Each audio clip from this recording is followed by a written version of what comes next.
Good afternoon and welcome back to Questioning Sense with me, Matt. Hope you guys are well. We're all fine. Actually got some annual leave at the moment. My wife's at work today, so I'm home alone with the boy, doing my fatherly duties. The weather here, I have to say it every time, sorry. The weather here is foul, it's cold, it's wet, and it's just a bit grim. So I thought I would brighten up my day with a review of a perfume. And today we're going to be looking at this one, which is Escentric Molecules 04. Ta-da! Now, this is going to be quite a controversial review. I'm fully aware of that because the whole series, the Molecule series and the Escentric series, are all about, and I'm not going to go into too much detail because they've been around for a long time and every reviewer has told you the story. You have one which is Molecule, or like Molecule 1, 2, 3, 4 or 5 I think, and they are all a single note perfume. So the first one was all about ISOE Super, the second one I think is about ambergris, the third one is about vetiver, and this one, the fourth one, is about jarvinol, which is a synthetic molecule which mimics or imitates sandalwood. Now they're all the, just the Molecule 1, 2, 3, 4, etc. The Escentric series are again centered on one particular molecule, but with lots of other materials to create more of a perfume rather than just a compound or a material. So I've tried quite a few of them. I think 5 is the only one I haven't actually tried, and I've kind of overlooked them a bit. I like ISOE Super. I use it for a layering and more than wearing it, and I haven't got the original. I've just got one of the sort of eBay clone type things of it, and I find it very effective for making woodier scents last longer. Doesn't work so well with florals, but heavier frags, especially those with a woody base, for me it seems to really work in boosting the performance. So I kind of overlooked them a bit, and I was after these are all made by Guy Zachern, who I've spoken about quite a lot because he's made quite a lot of perfumes for Ormond Jane amongst other houses. And how this came about is I've overlooked number 4. I think I tried it a while ago and I didn't really, I either didn't try it properly or I just tried it on paper or something. I didn't really get it, so I kind of overlooked it. Now recently I've been reading up a lot on another perfume that Guy Zachern made called Woad, and I think the company made that as not Boadicea de Victorious, but Boudica, I think. It's one of his perfumes, and I've been really wanting to try it because I like the sound of it. So I found a shop when I was at work. I was in Kingston upon Thames, and I found a shop that sold Woad. So I went in and spoke to the sales assistant, really helpful. And obviously it's a bit tricky at this time with masks on in stores and stuff like that to actually try a perfume. So they had it boxed, and I asked the sales assistant, it was really helpful if they had a tester, and they did. So she got one out and sort of gave it to me and left me to it, which is great. It's none of this sort of sprayed it on me and all the rest of it. So I had a healthy spray of Woad on one hand, and then I noticed that the tester for this was left out. So I sprayed that on the other wrist and just went about my business and walked off. And I really enjoyed both scents. I loved the smell of Woad, and it was just wafting around me, and it was lovely. But 04 just dominated my day after that, and it was quite early on in my working day that I tried them. So I had the smell of both of them for quite a while, but 04, it just lasted and lasted and lasted on me, and it smelled divine. So doing like a lot of savvy fragrance purchasers do, I didn't buy it in the store. I should have done really, but I was still in two minds, and by the time I kind of made my mind up on it, I was miles away anyway, so it wasn't really appropriate. But I looked on eBay and I got it for a really good price. So I got 04, or Escentric 04. So this is what we're going to talk about today. I'm going to do a full review of it and let you know my experiences of it. And this is going to be a bit controversial because I am fully aware that this works a lot differently on a lot of different people. So, you have to understand that my review is from my personal experience with this perfume, which I am going to share with you today. So without any further ado or any more waffle, let's get into the review. Okay, so Escentric Molecule 04 came out in 2017, and the nose behind it is a Guy Zachern. Now, what we'll do is we'll have a quick breakdown of the materials, the notes, and then we'll talk a bit about how it works on me and how it may work on you, what I get from it, and where it's going to be appropriate.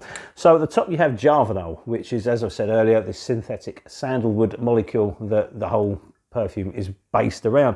Then you have grapefruit, and that's very important. Then that follows up with juniper, osmanthus, there's rose, there's mastic, labdanum, and a musk called muscone, or muscone, I believe. So again, you know, we have to understand the mentality behind this perfume. This perfume is a celebration of synthetics. Now, I think that's amazing.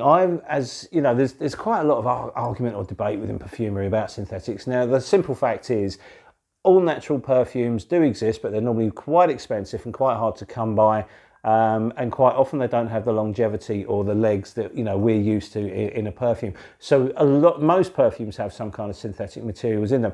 As I'm becoming more and more into perfume, find myself more and more attracted to synthetic perfumes. Some of my favourite perfumes are by Alessandro Gualtieri, and what he does, especially with the Auto Paroses, is he takes these synthetics, these aroma chemicals, and makes them the star of the show, and they make extraordinarily good to wear perfumes that I absolutely adore. I'm also a massive fan of Thomas Kosmala's number 4, Après l'Amour, and that is chock full of ambroxan, ethyl maltol, and lots of other synthetics to make a very potent, beautiful perfume. So I don't really care in one way or another what your perfume is made of, as long as it's kind of relatively ethically made, or, you know, it's not damaging or anything like that. I don't mind if it's a synthetic perfume or a natural perfume. To me, it's all about smell primarily, and then performance. And I find I get very, very good performance, especially on my skin, with synthetic materials. Now, with the 01, which is with 04, which is just Jarvanol, it's just that one thing. With this, the other materials in it make a really, really exciting perfume. Now, I'm wearing it today, and I will spray a little bit more for the purposes of the review. Not too much. Now, we'll have a quick look at the bottle. It's very plain, square glass. It's got the design on it, blah, blah, blah. It's all very binary and written in numbers and stuff like that. No cap either, and the box, it came in a box, so nothing to write home about there. But this is a fantastic perfume. When you spray it, the first thing you're aware of is a very, very sharp grapefruit, which is not a million miles away from another one of Guy Zechern's perfumes, which is Montebaco Verano. Now, this is Montebaco from Ormond Jane with the Verano flanker, if you like, has this sharp grapefruit. Now, the grapefruit in this is very, very similar. In fact, the more time you spend with 04, the more you're reminded of the Ormond Janes, the Ormond Jane collection. Not all of them, but I have 3 from Ormond Jane, and they all seem to behave in the same sort of way. Now, they don't smell the same side by side at all, but I'm instantly reminded of Guy Zechern's work with Ormond Jane when I smell this fragrance. And bearing in mind, this at the moment at 100ml, you can find that online for under £60. The Ormond Janes, even the 50ml start are over £100. So if you're looking to dig yourself into the world of the Ormond Jane perfumery to see if you like it, start with, you know, Escentric 04 or Molecule 04, because it really does mimic the behaviour of a lot of the Ormond Janes, certainly the ones that I've tried.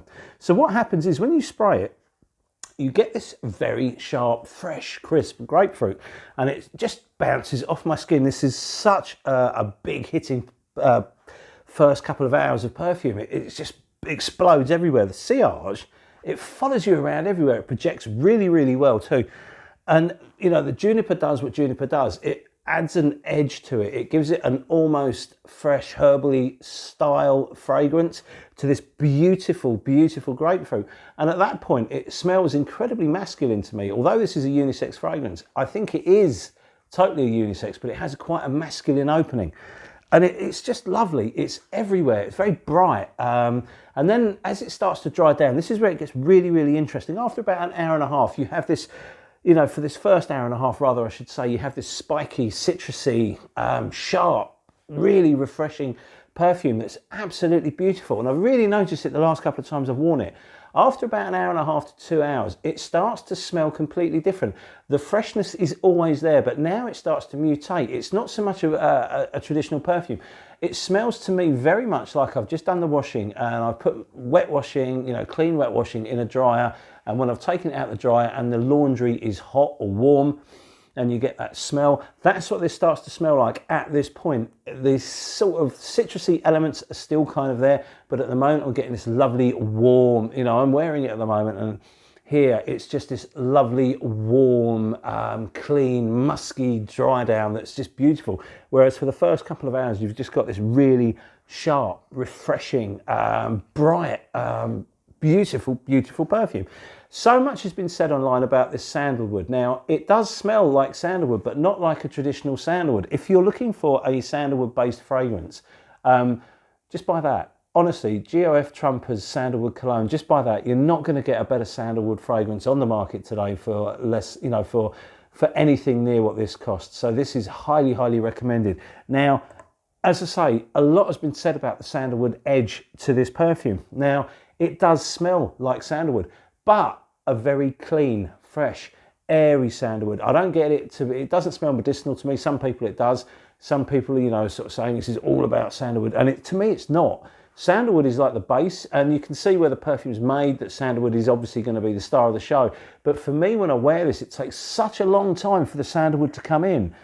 It's always there in a small amount. As it gets right down into its dry down, that's when you'll start picking up on this fresh take on a sandalwood. Now, most sandalwood fragrances that I really enjoy, and I've done a list of 10. It's a note I love. It's a material I adore. It's incredibly rare. Real Indian sort of Mysore sandalwood is pretty much extinct. I think all modern sandalwood comes from Australia now, and it's an expensive material. So obviously a synthetic version of it was going to be made, and obviously Javanol is that. Now, this does use it an awful lot, but it takes, for me anyway, a very, very long time to get there. And this perfume on me really, really lasts. Now, this is where it's going to get controversial, because everybody seems to have different experience in terms of performance from all of these perfumes from this collection. This one on me is almost beast mode. It's everywhere. Superb projection, superb sillage, incredibly long lasting, and it goes everywhere. And I've experimented with it at home. It's really weird, because if I spray a bit on my wrist, just 1 or 2 sprays, it's with me all night. I sprayed it a couple of days back after work. I came home, showered, had my dinner, sprayed a bit on my wrist, and just sat in front of the TV with my family enjoying the perfume. When I woke up in the morning, it was still there. It was still really strong as well. So for me, the performance is amazing. If I douse myself in it, I get the same effect as if I just wear a little bit. It doesn't seem to matter. And the problem is, and this is how difficult it is as a reviewer to get this over to you, this is all going to be dependent on your nose. The whole ethos behind this is about molecules, and this can change. It depends. I'm not going to get too much into the chemistry of it, because I'm not a chemist. I'm not a perfumer either. I'm just a reviewer. And I, understand that the receptors in your nose and the size of the molecule all have something to do with the performance of this fragrance. Lots of people go nose blind to this collection, and I've noticed that certainly with 1 and 2, but with 4, no problem at all. It's just big on me, and I love it. Beautiful, beautiful fragrance. And what I've also noticed is, even when it stops projecting, I'm still aware of it. I'm not looking for it. It sits well above my skin. And I'm also well aware that it's everywhere I go. So the sillage, even sort of 5-6 hours in of wearing this, is really, really strong. So I think it's perfect. I don't have a signature scent, and it would be impossible for me to say that I'm going to have a signature scent, because I have so many perfumes. But if I had a small collection, this would be easily a signature scent. Now, I think this can be worn at any occasion. It smells so nice. It would be great as a sophisticated evening out. It would be great to wear to work, and it would be great to wear down the pub with your mates. It's beautiful. But on me, it is loud, and it really does project out. So I know that I'm going to have to moderate my wearing on it. I won't wear it like I wear with a normal perfume, because it just seems to get everywhere. Now, it could just be that I'm more in tune with it than the people around me, but I just think it's amazing. I've got it obviously now in sort of well into autumn, coming into winter, and it's beautiful in cold weather. I think it will be like this one, really, really good to wear in warmer climes as well, because the grapefruit note is so fresh at the top of this perfume, and it's quite cooling, and it does imitate sandalwood very well, and I like sandalwood in warm weather. So I've got full confidence that this is going to be an excellent perfume for me in the summer, or in spring, or just on warm days in general. Fantastic. I think the opening is quite masculine, but it is definitely a unisex fragrance. And if you're a female and you like sandalwood, or you like citrusy sandalwoods, this has got to be bought. I thoroughly, thoroughly recommend it. Saying that, because it has such hit and miss performance, or the entire collection has such hit and miss performance, on different people's skin, you're going to need to sample it. And luckily enough, they're everywhere, so you're always going to be able to get into some kind of store and sample it. So you can, you don't necessarily have to take the risk and make a blind buy. But I strongly recommend you try this one. I'm absolutely besotted with it. And I'm a bit annoyed at myself that it's taken me this long to get to it. So there you have it.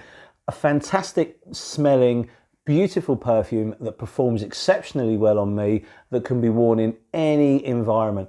I think it can be, I think it's another one that's ageless. I think the thrusters will enjoy it, and I think the farts will particularly like it as well.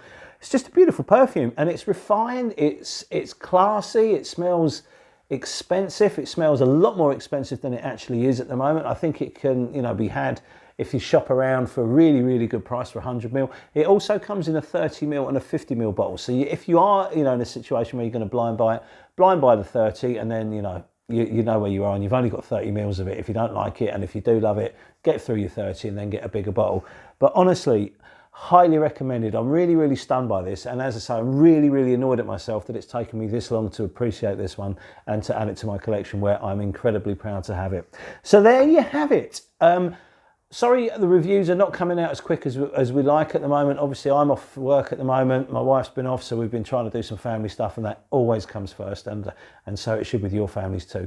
So listen, guys, thank you ever so much for your time. Really appreciate you subscribing, and we really appreciate you spending time with me and Rich when we do these reviews. So please stay tuned for some more. Anyway, thanks very much for your time. Cheers, and bye.